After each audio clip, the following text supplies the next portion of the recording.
Казват, че в Батак тишината звъни по-силно от камбаните. Тя е най-осезаема в църквата Света Неделя, където се прекланяме пред хилядите българи, дали живота си за свободата. В историческия музей ще откриете техните лица, писма и лични вещи, неми свидетели на силата на човешкия дух. А в Балиновата къща ще усетите истинската възрожденска атмосфера. Само на няколко километра от града блести язовир Батак, едно от най-красивите места за почивка в България. Тук спокойствието на водата среща зелените гори, а планината ви прегръща с чист въздух и тишина.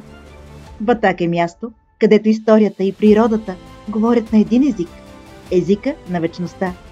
Ние обиколихме 100 национални туристически обекта и създадохме поредицата България 100+, с която ви каним да опознаем, обикнем и опазим България. Защото Батак е град, който ни напомня, че свободата не се подарява, тя се заслужава.